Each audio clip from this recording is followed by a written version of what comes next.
Item ಯಾವುದೇ ಇರಲಿ try ಮಾಡಿ ಆಚಿ ಚಿಕನ್ ಮಸಾಲಾ. ಕಾಂಗ್ರೆಸ್ ಸರ್ಕಾರ ಧರ್ಮಗಳ ಮಧ್ಯೆ ಸಂಘರ್ಷವನ್ನ ಉಂಟು ಮಾಡ್ತಾ ಇದೆ ಅಂತ ಮಾಜಿ ಶಾಸಕ ರೇಣುಕಾಚಾರ್ಯ ಗಂಭೀರವಾಗಿ ಆರೋಪ ಮಾಡಿದ್ದಾರೆ.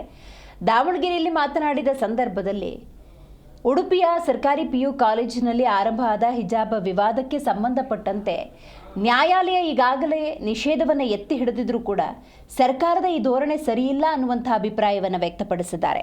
ಒಂದು ವೇಳೆ ಹಿಜಾಬ್ಗೆ ಅವಕಾಶ ನೀಡಿದರೆ ಮುಂದಿನ ದಿನಗಳಲ್ಲಿ ಹಿಂದೂ ವಿದ್ಯಾರ್ಥಿಗಳು ಕೂಡ ಶಾಲಾ ಕಾಲೇಜುಗಳಿಗೆ ಕೇಸರಿ ಶಾಲನ್ನು ಧರಿಸಿಕೊಂಡು ಹೋಗಬೇಕಾಗುತ್ತೆ ಅನ್ನುವಂಥ ಎಚ್ಚರಿಕೆಯನ್ನು ಕೊಟ್ಟಿರುವ ಅವರು ಸರ್ಕಾರದ ಇಂತಹ ನಿರ್ಧಾರಗಳ ವಿರುದ್ಧ ತೀವ್ರ ಹೋರಾಟ ಮಾಡುವುದಾಗಿ ಗುಡುಗಿದ್ದಾರೆ.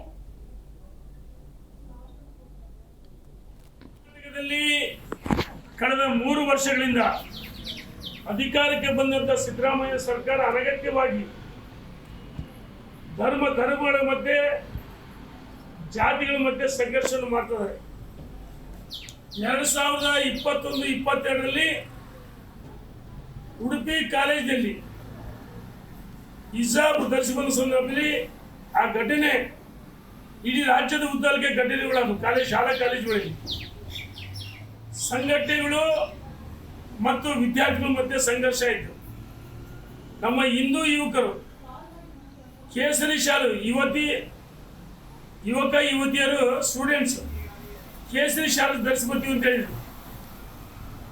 ಸರ್ಕಾರಗಳು ಅನಗತ್ಯವಾಗಿ ಈ ಸಂಘರ್ಷವನ್ನು ತಪ್ಪಿಸ್ಬೇಕಂತೇಳಿ ಅಂದಿನ ನಮ್ಮ ಸರ್ಕಾರ ಈ ಜಾತಿ ಸಂಘರ್ಷ ಧರ್ಮ ಸಂಘರ್ಷ ತಪ್ಪಿಸೋ ಸಲುವಾಗಿ ಸಮವಸ್ತ್ರ ಮೊದಲಿಂದ ಇವತ್ತಿಂದಿಲ್ಲ, ಸಮವಸ್ತ್ರ ಧರಿಸೋ ಉದ್ದೇಶ ವಿದ್ಯಾರ್ಥಿಗಳು ತಾರತಮ್ಯ ಇರಬಾರ್ದು ಅಂತೇಳಿ ಸಮವಸ್ತ್ರ ಕಡ್ಡಾಯವೂ ಸರ್ಕಾರ ಮಾಡಿದೆ, ಮತ್ತಿಂದಲೂ ಇದೆ. ಇವತ್ತು ಈ ಹಿಂದೆ ನಮ್ಮ ಸರ್ಕಾರ ಮಾಡಿದಾಗ ಕೆಲವು ಅಲ್ಪಸಂಖ್ಯಾತ ಸಂಘಟನೆಗಳು ಹೈಕೋರ್ಟ್ ಮೆಟ್ಟಿಲೇರಿದ್ರು.